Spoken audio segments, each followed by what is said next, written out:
et à tous d'être présents aujourd'hui pour ma soutenance de thèse qui porte sur la prédiction des tassements induits par les creusements tunneliers, construction d'une base de données et apprentissage automatique. Cette thèse a été dirigée par Jean-Michel Pereira et encadrée par Gilles Chaperon, Ina Boyakan et Francis Tanquette de CETEC Terrasol, Laboratoire Navier, École des Ponts et CETEC TPI. Le sujet de cette thèse a pour origine la volonté de mieux exploiter les données d'un grand projet souterrain afin d'en faire quelque chose d'utile. Ma chance a été d'arriver au bon moment pour pouvoir utiliser les données du Grand Paris Express, qui est aujourd'hui le plus grand projet en Europe de métro, avec la construction de 4 nouvelles lignes et le prolongement de la ligne 14 au nord et au sud. Ce projet répond aux besoins des grandes villes en pleine expansion. Dans le cadre de cette thèse, nous avons eu accès aux données de la ligne 14 sud et 15 sud-ouest, qui forment ensemble 13 km de lignes excavées au tunnelier, spécifiquement au tunnelier à pression de terre. Cette machine a un diamètre de 10 mètres et son rôle est de poser le sol, de maintenir la stabilité au fond et de poser le revêtement. Le tunnelier traverse des stratigraphies riches et variées. Le fond du tunnel rencontre des zones avec des couches plutôt homogènes et d'autres avec des couches très variables, comme dans la zone à côté de la gare d'Arcueil-Cachan. Le creusement des tunnels n'est pas sans risque et il peut induire des déformations en surface qui peuvent causer des dégâts sur les structures avoisinantes. Dans cette présentation, je me focaliserai spécifiquement sur la prédiction du tassement maximal observé à l'axe du tunnel, connote SMAT. Les méthodes traditionnelles de calcul du tassement sont nombreuses et ont chacune leurs limites.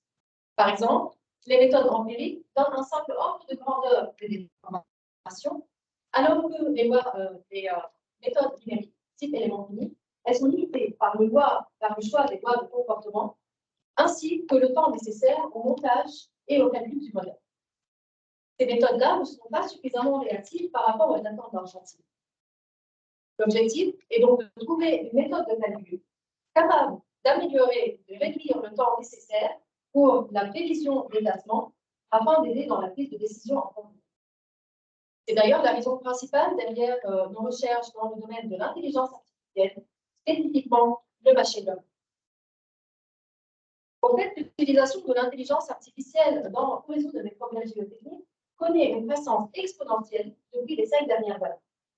Mais on sait par ailleurs que c'est besoin d'une grande quantité de données afin de donner des résultats fiables. Il se trouve que les chantiers du Grand Paris Express sont très bien auscultés et donc riches en données. C'est une opportunité dont il faut tirer profit. L'objectif ultime est donc de prévoir les tassements à l'avant du pont sur des zones non excavées afin d'améliorer le suivi des chantiers et de permettre une prise de décision en temps réel.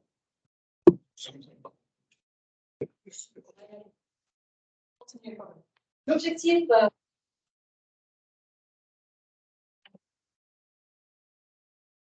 cela, il faut commencer par une construction d'une base de données formée par les données brutes récoltées des chantiers du Grand Paris Express. Ensuite, il faut optimiser un algorithme de machine learning qui, lui, sera utilisé pour l'exploitation dans des cas réels de creusement de tunnels. Nous allons également discuter des limites de l'état de l'art ainsi que des apports de ces travaux de thèse. Alors, cette présentation est structurée en 4 points. D'abord, je vais vous présenter la construction de la base de données. Ensuite, la méthodologie de développement d'un algorithme d'apprentissage automatique en tenant compte des limites de l'état de l'art.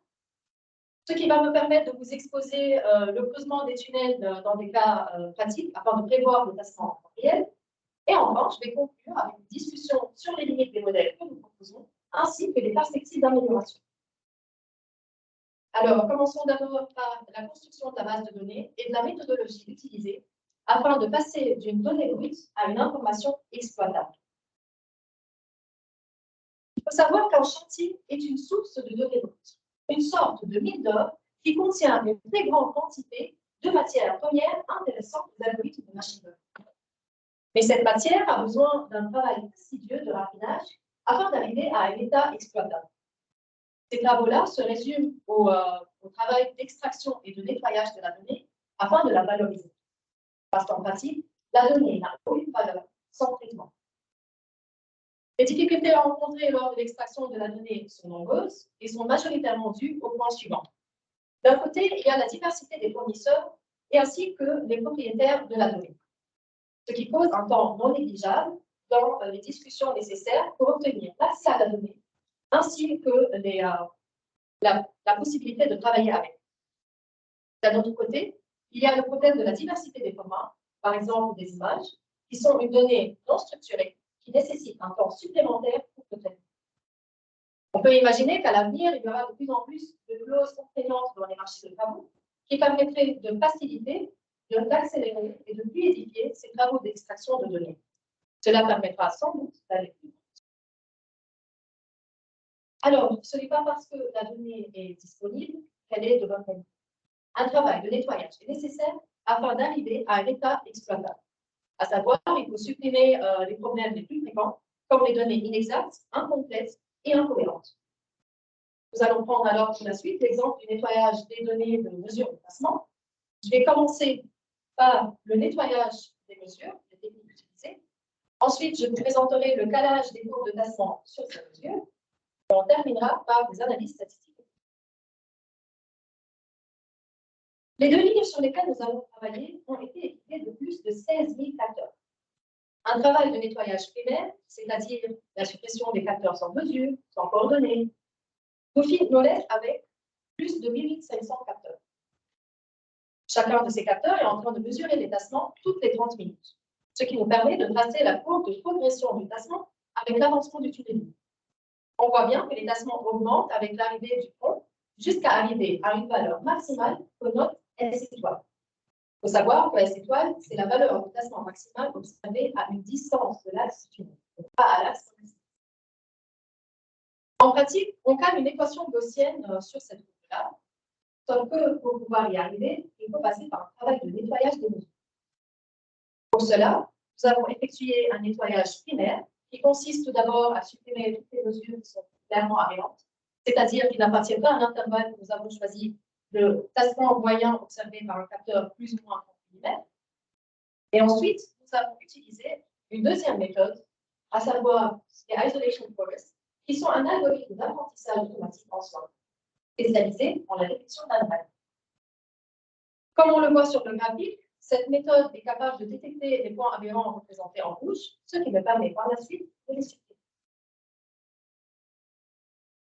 Et donc, à ce stade-là, nous avons plusieurs capteurs en surface, à gauche et à droite de l'axe du tunnel, qui eux sont en train de mesurer le tassement toutes les 30 minutes. Et suite au nettoyage des mesures de tassement, nous sommes capables de caler cette courbe gaussienne cumulée sur ces mesures-là. Ce travail nous permet d'obtenir 4406 mesures de S étoile. Ces mesures-là seront utilisées par la suite afin de caler la courbe gaussienne donnée par Taylor, qui, elle, à son tour, permet de retrouver le S-max, qui est encore une fois le tassement maximal observé à l'axe du tunnel. Ce travail-là nous permet d'obtenir 2592 mesures de S-max qui seront dans la suite utilisées dans les algorithmes de machine.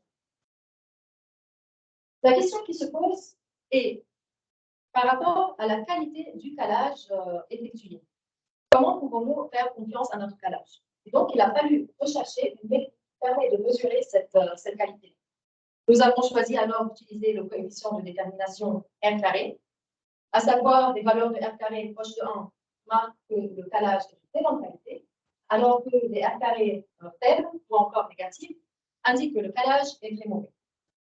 Alors, comme on le voit ici, le R carré est en train tout simplement de comparer les mesures réelles aux mesures qualifiées. On peut observer un exemple dans ces figures-là. À gauche, on observe un calage avec un R carré de 0,86 et à droite, un calage de 0,02. On voit clairement que R carré est quand même capable de mesurer cette qualité-là. Mais la question qui se pose, est-ce qu'il faut privilégier la qualité ou bien la quantité de données? À ce stade de la thèse, nous avons été en quelque sorte obligés de privilégier la quantité de données, puisque nous n'avons pas encore de documentation qui indique le nombre de données suffisantes pour faire l'apprentissage d'un algorithme de machine learning. Cette question-là, en vrai, va nous accompagner tout au long de la présentation. Et donc, en pratique, privilégier la quantité revient à prendre une valeur de R carré qui n'est pas très stricte, à savoir, nous avons fait le choix de prendre un R carré supérieur ou égal à 0,02, et ce choix-là sera remis en question. remis en question à la fin de cette présentation. Passons maintenant aux études statistiques. Nous les avons effectuées à l'aide des box-plots. Simple rappel des box-plots, ou bien ce qu'on appelle en français les boîtes à moustaches. Eh bien, c'est une visualisation graphique qui permet d'observer quelques métriques statistiques, à savoir les statistiques ainsi que la médiane. C'est ce qui est représenté dans la vidéo. On peut dire que toutes les valeurs à l'un représentent 50% des valeurs. On s'est intéressé tout d'abord à la distribution du tassement maximal. Eh bien, on voit que la majorité des mesures sont inférieures à 6 mm et ne dépassent pas généralement 9 à 10 mm. Je me permets aussi d'ajouter que les points en rouge sont ce qui est considéré comme valeur adulte par les autres. Et donc, oui, il se trouve que les mesures de tassement dans notre base de données sont plutôt faibles. Mais cela ne nous a pas empêché de travailler. D'ailleurs, on aurait bien aimé avoir des pipettes plus intéressantes, mais pas de chance. Ensuite, on s'est intéressé à la proportion du tassement observé au fond par rapport au tassement maximal. Et on voit bien que ce tassement-là est dans des proportions de 30% du tassement maximal observé. Et enfin, on a voulu savoir à partir de quelle distance du fond est-ce qu'on commence à observer le tassement maximal. On a retrouvé, selon nos figures, qu'à partir de 50 à 75 mètres, on commence à observer 95% du tassement maximal. Maintenant que nous avons des données collectées et bien nettoyées, base de données de cette base-là va contenir les données par rapport à la méthode de creusement, les données de sol, ainsi que les mesures de tassement. Cette catégorisation-là nous a inspiré pour le choix de l'architecture de la base de données. Savoir, en vert, nous avons des tables concernant les paramètres de sol, comme la stratigraphie, les paramètres mécaniques. En bleu, la table concernant les paramètres mécaniques de pilotage du tunnelier, et donc comme la pression au fond, la vitesse d'avancement.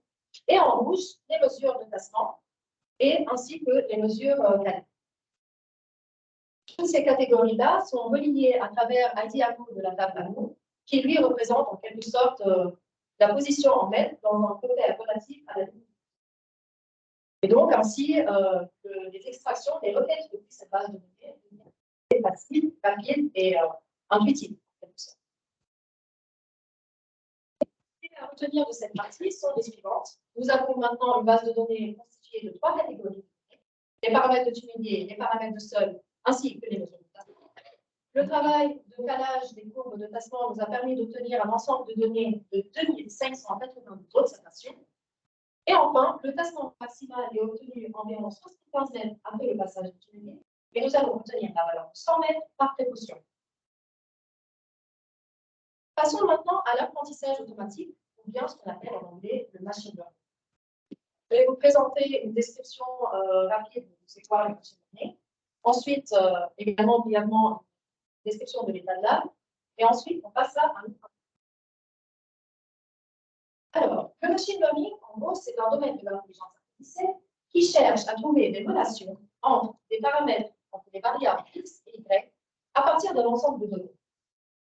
L'idée est donc de pouvoir prédire y à partir d'un nouvel ensemble de données x. Et c'est ce qu'on appelle la capacité de généralisation. En pratique, x, c'est les paramètres d'entrée qu'on va injecter dans l'algorithme. C'est ce qu'on appelle les caractéristiques. Et y, c'est les variables à prédire, ce qu'on appelle les variables ici. On peut relativiser à notre exercice. Les x seront tout ce qui est paramètres de sol, les paramètres de tunnel, et les y sera le tassement maximal. Pour obtenir un modèle à partir de l'apprentissage automatique, eh bien, il faut passer par une phase d'apprentissage. Il existe plusieurs types d'apprentissage, entre autres le supervisé, chacun x, et le non supervisé, où y est un mot. Les exemples d'application du supervisé sont la classification, où on cherche à trouver la catégorie de la variable y, et la régression, où on cherche à trouver une valeur numérique. C'est la régression que nous avons utilisée dans notre cas pour prédire la valeur x. Les exemples du non supervisé sont par exemple la détection d'anomalies, que nous avons vu ensemble tout à l'heure en utilisant les isolation calls, nettoyer les notions de tassement. Un des risques les plus importants lors de l'apprentissage est le surapprentissage. Alors, pour schématiser, c'est ce qui est représenté en bleu.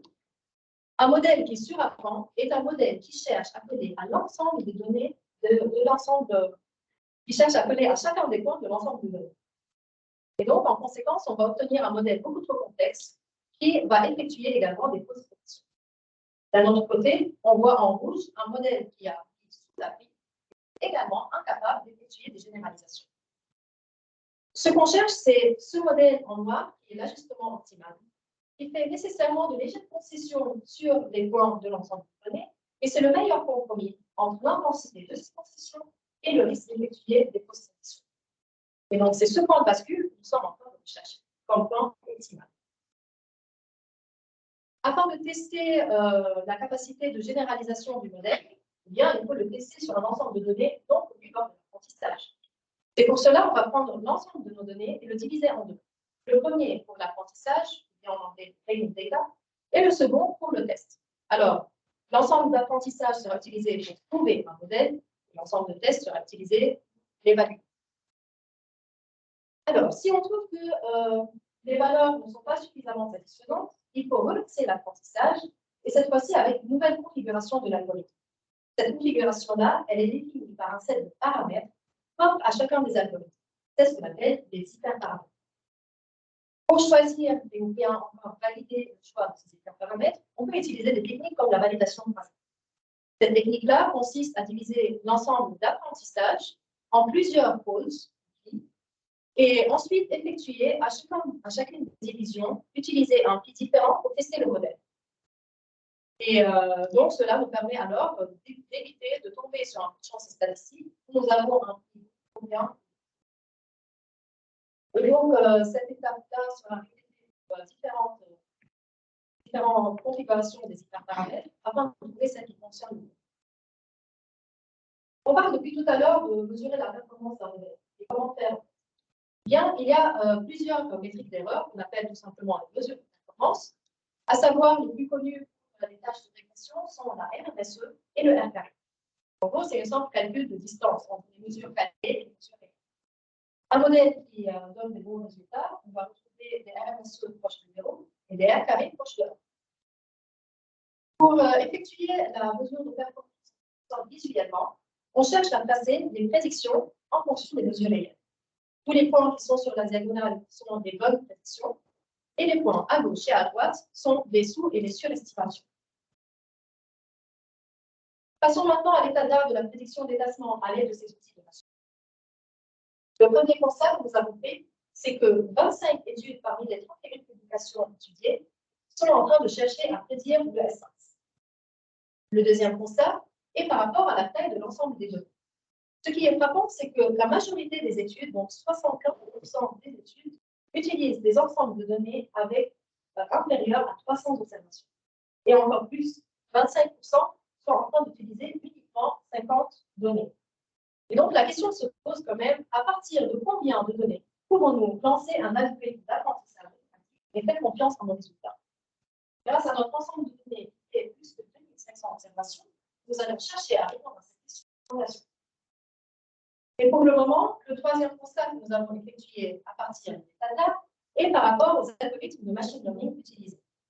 On voit que ce sont les réseaux de neurones, les ANN, représentés en vert, sont ceux qui ont été le plus utilisés des algorithmes. La première tentative a été en 1998 avec Chi. Et on remarque bien qu'à partir de 2019, c'est d'ailleurs la date du démarrage de la thèse, les algorithmes de Random Forest et XGBoost commencent à prendre le dessus. Et cela est bien justifié parce que ces algorithmes-là commencent à donner des résultats plus performants que les réseaux de neurones. Prenons alors le temps de comprendre un petit peu ces algorithmes à base d'arbres de décision.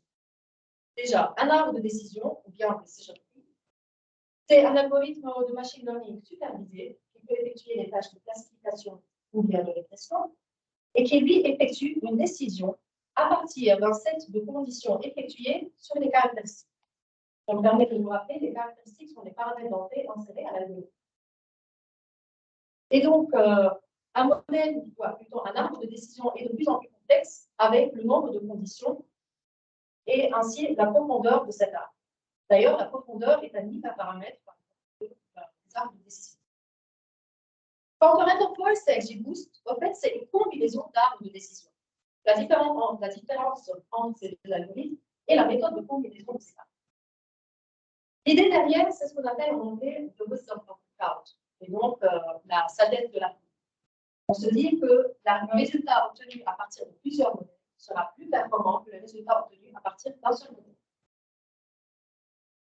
Maintenant, nous avons en élément tous les points nécessaires afin de pouvoir ajuster notre propre algorithme de machine learning. Je vais commencer par vous présenter le choix des caractéristiques. Ensuite, nous allons effectuer des exercices avec des divisions aléatoires des données. C'est dans cette partie qu'on pourra répondre à la question de la quantité nécessaire de l'apprentissage. Et enfin, nous allons partir plus loin que l'état de l'art dans la détection et la prévention du surapprentissage.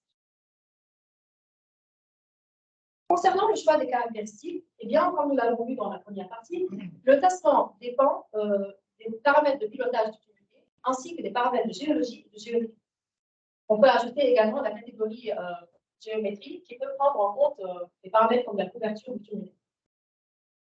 Le choix des caractéristiques a été fait en tenant compte d'un côté l'état de l'art, d'un autre du retour d'expérience des ingénieurs qui ont travaillé sur des études des lignes 14 sud et 15 sud-ouest. En plus, il a fallu tenir compte des paramètres à notre disposition qui ont été retravaillés par les ingénieurs. Alors, malheureusement, dans cette aide, nous n'avons pas pu prendre en compte la présence de la main. Et cela, c'est à cause des spécificités de notre chantier. En effet, nous avons 2 à 3 nappes et le tunnelier traverse l'une puis l'autre. Et donc, le choix d'automatisation du choix de la nappe est plutôt difficile. C'est pour cela qu'on ne les a pas pris en compte pour le moment. Et donc, compte tenu du nombre des paramètres de sol pris en compte et du nombre de couches rencontrées dans nos stratigraphies, on se retrouve rapidement avec un très grand nombre de caractéristiques avec lesquelles c'est très impossible de travailler compte tenu du nombre de données. Il a donc fallu passer par une méthode de réduction de la dimension des paramètres du sol. Dans le cadre de cette thèse, nous avons choisi d'adapter la méthode présentée par Chen et Al en 2019, qui consiste à combiner les paramètres de sol comme propriété mécanique, ainsi que l'épaisseur de chacune des couches et sa position par rapport au tunnel. Il faut dire quand même que cette méthode ne préserve pas l'intervalle des données. Il y a une certaine perte du sens physique des paramètres. Mais ce n'est quand même pas un problème de les utiliser pour un algorithme de machine learning. C'est les variations d'ensemble. Pour finaliser le choix des caractéristiques, nous avons effectué des études statistiques pour trouver les corrélations entre chacun des paramètres et S-max. Nous avons utilisé le coefficient scientifique de Pearson-R, qui montre que R tend vers 1, nous avons des paramètres fortement corrélés, et lorsqu'il tend vers 0, les paramètres pas de bleu. Et donc, dans ce graphique-là, on voit que c'est K0 et la cohésion qui sont les plus corrélés avec le S-max, alors que c'est le moment de la boucle qui a la corrélation la moins faible. Et donc, nous avons décidé d'écarter le moment de la boucle pour la suite de notre étude. On peut maintenant passer à la division des données. Il faut savoir qu'une division aléatoire des données revient à dire que le creusement est déjà terminé. Et donc, on peut prendre aléatoirement de données sur les lignes 14 sud et 15 sud-ouest. Nous avons choisi en premier temps de prendre 20% pour le test et 80% pour l'apprentissage. Ce qui revient à dire que nous avons un ensemble d'apprentissage de 2072 observations et un ensemble de tests de 578. Nous avons entraîné 5 algorithmes de machine learning, à savoir les réseaux de neurones ANN, les SVM, les decision trees, random forest et XGBoost. En comparant les résultats, on voit qu'ils ont tous un R carré supérieur à 0,8 et des RMSE inférieurs à 0,9, ce qui est une performance assez acceptable. Bien, même performance. Et donc, on peut dire que tous ces algorithmes-là sont capables, en effet, de prédire le passant maximal, sans aucun problème. Et si on regarde un petit peu de près, on va remarquer que ce sont les algorithmes à base de décision qui ont des performances meilleures. Et cela, tout simplement, parce que les points sont beaucoup moins dispersés. Et donc, pour la suite, nous avons choisi de varier la taille de l'ensemble de l'apprentissage pour répondre à nos questions. Et pour cela, nous avons sur l'axe des X la taille de l'ensemble d'entraînement. La courbe en noir représente le R carré de l'ensemble d'apprentissage et en rouge celle de la validation croisée. C'est la courbe en rouge qu'il faut regarder pour voir la capacité de généralisation d'un modèle. Ce qu'on voit bien, c'est que pour les modèles SPM et DT, les ensembles de données d'environ 750 observations sont plutôt suffisants pour avoir un R carré de 0,8. On peut aller encore plus avec les modèles RN avec un R carré qui dépasse les 0,9. Donc, par rapport à l'ensemble de données que nous avons pris tout à l'heure, qui formait 2072 observations, on voit qu'un ensemble de 750 est au fait suffisant. Ça, c'est la première conclusion. Le deuxième constat qu'on peut tirer de ces graphiques-là est que les modèles Decision Trees et XGBoost sont en surapprentissage. Pourquoi? Parce que la courbe d'apprentissage, elle est sur une valeur de R carré égale à 1, maximale, et cela peu importe la taille de l'ensemble des données. Et donc, pour la suite, nous allons chercher tout d'abord à diminuer la taille de l'ensemble des données, et ensuite à limiter ce surapprentissage.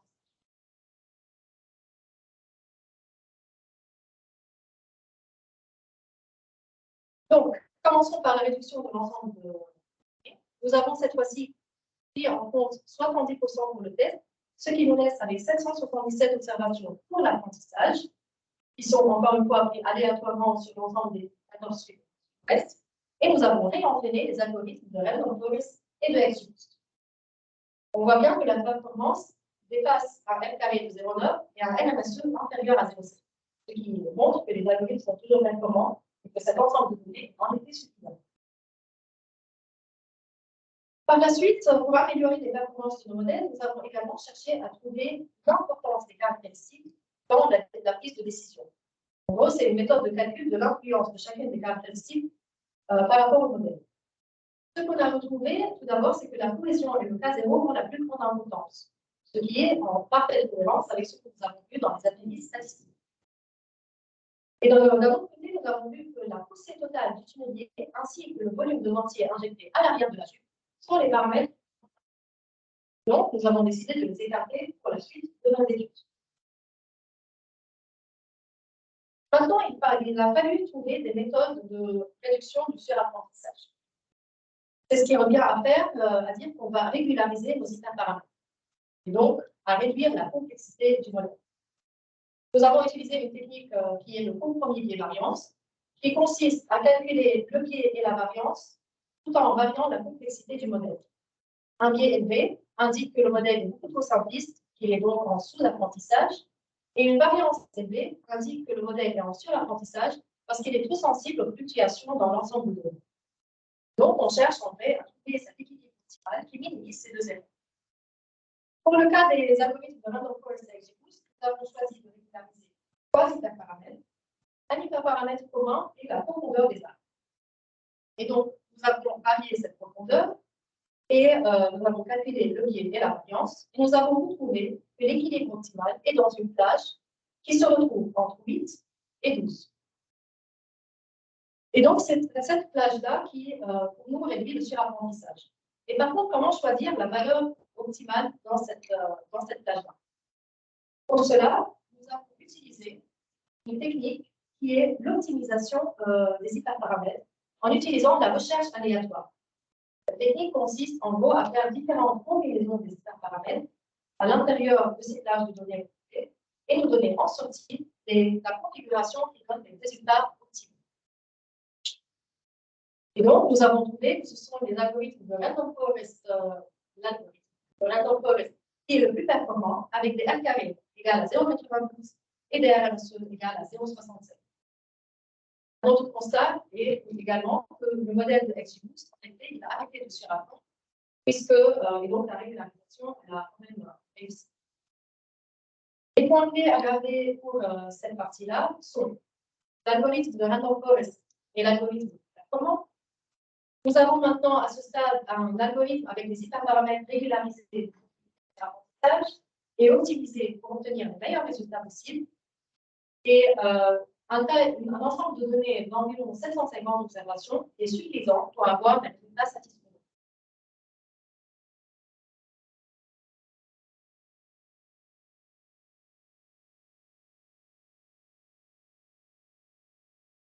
On peut maintenant passer à des cas pratiques de prévision des placements en temps réel. Alors, il faut savoir une chose tout d'abord, c'est que l'excavation de la ligne 14 sud-ouest est effectuée sur tronçon, donc Donc, nous avons deux types de biais, l'un sur le PR1, l'autre sur le PR2. Et que l'excavation de ces trois tronçons a démarré la même année. Nous allons par la suite chercher à prédire les tassements max observés sur le PR1. Pour finalement le creusement de tunnels, il faut prendre en compte les aspects spatiaux et l'aspect temporel. Nous allons commencer d'abord par une approche plutôt simple, en prenant uniquement en compte l'aspect spatial, et ensuite on va augmenter la difficulté, disons, en ajoutant l'aspect temporel. Tout d'abord, j'aimerais expliquer quand même l'extrapolation telle que présentée dans la Bien, nous avons choisi de différencier entre l'extrapolation statistique et l'extrapolation spatiale. L'extrapolation statistique consiste en fait à prévoir sur des plages de données non connues dans l'ensemble d'apprentissage. Ça veut dire, bien, il faut imaginer que nous avons une caractéristique avec 7 plages de données représentées en gris que nous avons pris en apprentissage. Et pour le test, on cherche à prédire sur une plage de données non connue, différente. Alors que pour l'extrapolation spatiale, c'est notre façon de dire que nous sommes en train de prédire le placement à l'avant du cours sur les zones non précises. Et donc, cette fois-ci, on ne peut plus prendre des divisions de données aléatoires. On va fixer le tronc à une position donnée. On prend tous les points à l'arrière du tronc pour l'apprentissage et tous les points à l'avant pour le test. Cette distance-là entre le tronc et l'avant du tronc, c'est ce qu'on va appeler la distance d'extrapolation. Il faut savoir qu'une extrapolation spatiale n'implique pas nécessairement une extrapolation statistique, puisque les données juste à l'arrière et à l'avant du tronc sont semblables. La question qui se pose par contre est quelle est cette distance d'extrapolation possible? Pour répondre, nous avons effectué plusieurs exercices. Le premier consiste à tenter une distance d'extrapolation de 1000 mètres en lançant un apprentissage sur les 3000 mètres. Donc, nous avons pris les 3000 mètres du début du terrain pour l'apprentissage, on obtient 576 observations, et le reste pour le test, avec 304 observations. On trace nos résultats, prévisions en fonction des mesures réelles. Nous avons voulu mettre en évidence la distance d'extrapolation à l'aide des couleurs artificielles. Et ce que nous pouvons ajouter aussi, que nous avons ajouté la ligne de part et d'autre de la diagonale à plus ou moins 1 mm, qui permet de dire que les prévisions sont avec une différence de 1 mm. On voit bien que les algorithmes sont plutôt performants jusqu'à une distance d'extrapolation de 300 mètres, ce qui est représenté par les points en rouge, en vert clair et en jaune. La généralisation est donc plutôt possible. La question qui se pose est qu'est-ce qui est en train de se passer au fait à partir de 300 mètres? Eh bien, pour répondre à cette question, il faut regarder. On voit bien que nous sommes en train de rentrer dans une zone géologique différente de l'ensemble d'apprentissage. À savoir, il y a une tranche de calcaire dégradé, calcaire grossier dégradé, et le fond du tunnel est en train d'entrer dans le grès des calcaires marbre de l'eau et des argiles plastiques, ce qui sont des cas non rencontrés dans l'ensemble d'apprentissage. Et donc, afin de réussir une prédiction dans cette zone-là, il faut être capable d'extrapolation statistique. En conclure, nos modèles ne sont pas performants.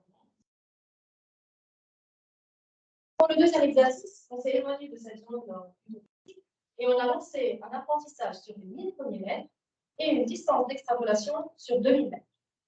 On voit que nos modèles sont toujours performants jusqu'à une distance de 300 mètres. Mais il y a deux choses qui nous embêtent, disons, dans cet exercice. D'un côté, c'est que l'ensemble d'apprentissage ne fait que 173 observations, relativement faible. Et le deuxième, c'est que nous sommes en train de lancer l'apprentissage sur 1000 mètres de creusement, qui est équivalent à 8 mois de travail. L'idée, c'est quand même d'obtenir un algorithme qui donne des résultats rapidement. Et donc, il se trouve que le Grand Paris Express a plusieurs lignes qui sont en train de creuser en parallèle. Il est tout à fait possible de profiter de cette richesse-là et de lancer des apprentissages avec plusieurs lignes pour prédire sur le reste du creusement. C'est ce qu'on a fait pour le troisième exercice, qu'on a appelé un apprentissage enrichi, où on prend plusieurs lignes compte. Alors, nous avons pris la ligne 14 sud tout entière pour l'apprentissage et le début du terrain, à savoir 500 mètres, pour l'apprentissage également. Et le reste des 500 mètres, plutôt 500 mètres suivants, pour le test. Bien, ce qu'on voit, c'est que déjà, l'ensemble d'apprentissage est performant, ce qui me rassure, et le modèle est également performant pour la prédiction sur les 30 mètres suivants. Bon. Les points clés à retenir des exercices de l'aspect spatial sont les suivants. L'extrapolation spatiale est plutôt à limiter parce qu'elle est incompétente. La distance d'extrapolation spatiale possible est de 300 mètres avec une précision de plus ou moins 1 mm. Et l'entraînement sur une ligne supplémentaire permet d'améliorer les résultats. Par contre, sur cette partie-là, nous avons uniquement effectué une prise en compte de l'aspect spatial, sans prendre en compte l'aspect temporel. La prise en compte de l'aspect temporel est faite en tenant compte, comme une fois, de l'avancement du tunnelier et donc du fait que les placements maximaux sont observés sur 100 mètres à l'arrière du pont. C'est ce que nous avons vu dans le graphique de la première partie.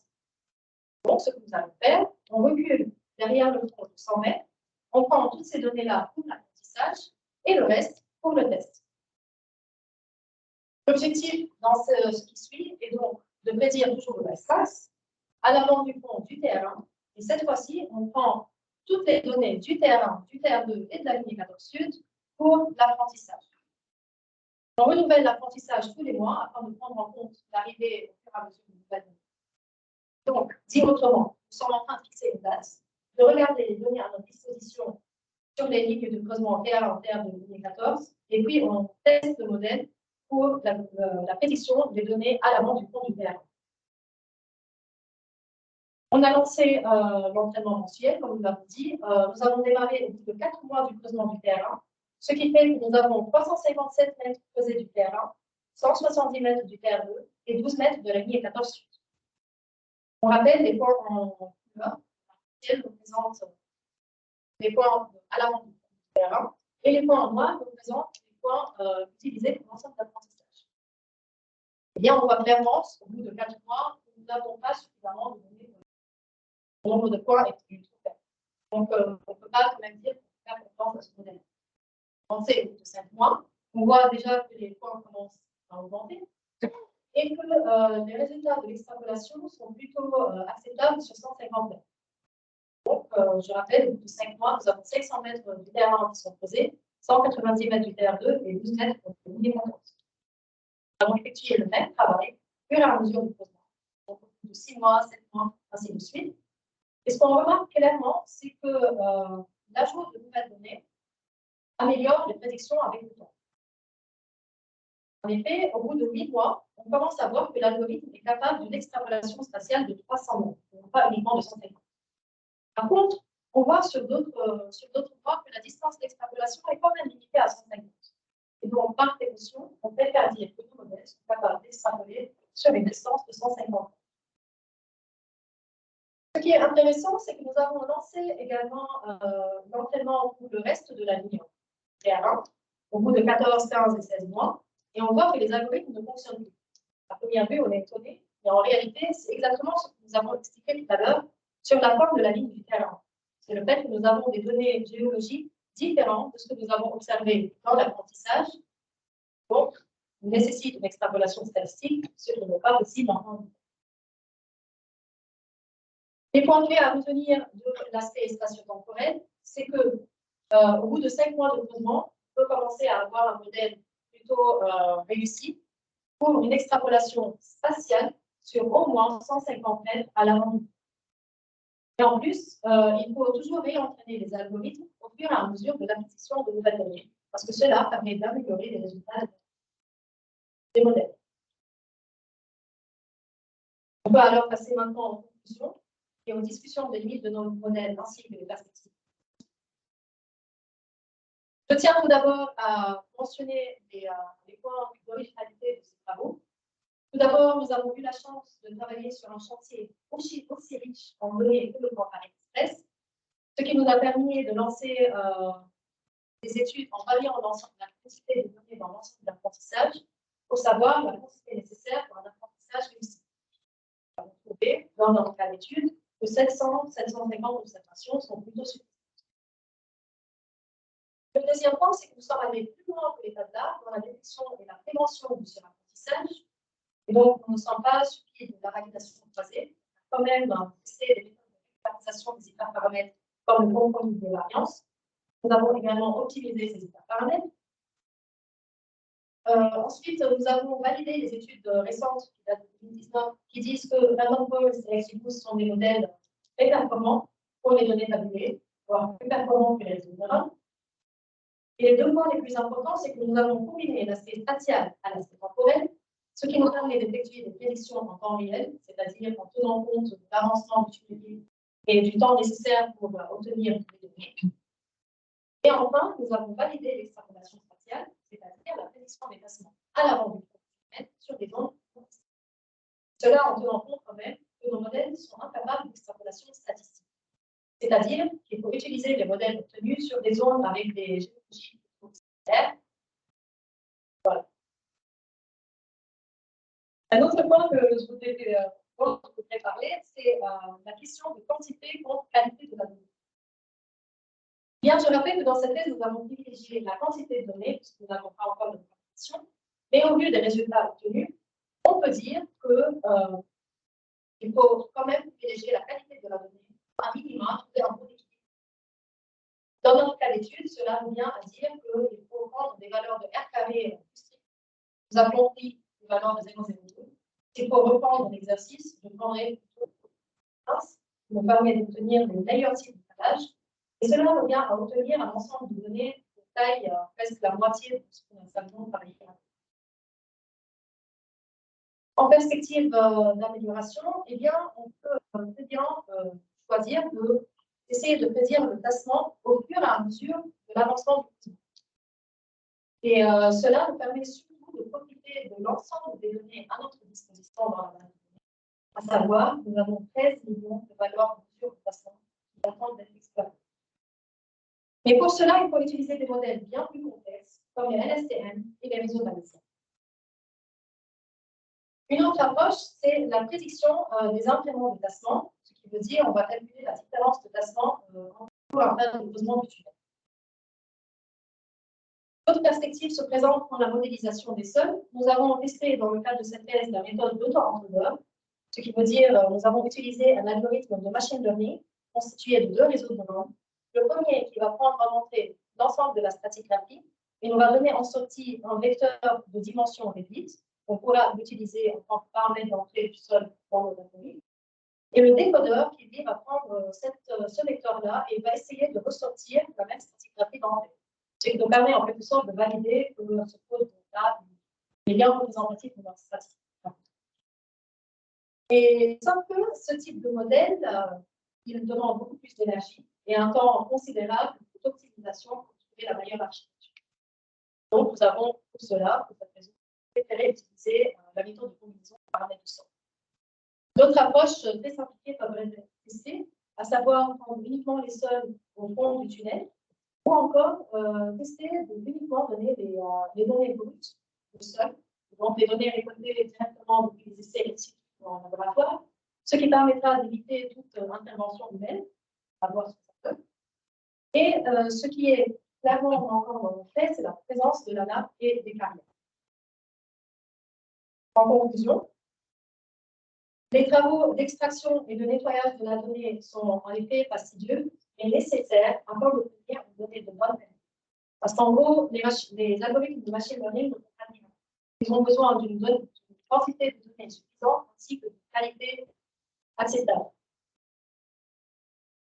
Ensuite, aujourd'hui, nous avons plusieurs algorithmes de machine learning qui sont prêts à l'emploi. Il y a des algorithmes autres que les réseaux de neurones qui sont testés, comme les Random Forest, XGBoost et bien d'autres. Et ce qui est très important, c'est de comprendre les équations sous-jacentes à ces algorithmes. Et c'est là que rentre le rôle de l'ingénieur. C'est qu'il faut suivre toute la procédure, depuis l'évaluation de la qualité des données, au choix des caractéristiques, des algorithmes, jusqu'à l'évaluation des performances des résultats, c'est-à-dire des résultats en général. Ensuite, cette thèse a permis de faire une preuve de concept de la prédiction des placements à l'avant du fond du tunnel en utilisant des algorithmes de machine learning. Nous avons trouvé une excavation de 5 mois suffit pour entraîner un algorithme afin de prédire 150 mètres en avant du fond. Et enfin, ce qui est le plus grand apport, c'est la méthodologie proposée dans cette thèse qui est très généralisable pour plusieurs types de projets géotechniques à bord pour l'ingénierie en données. Merci.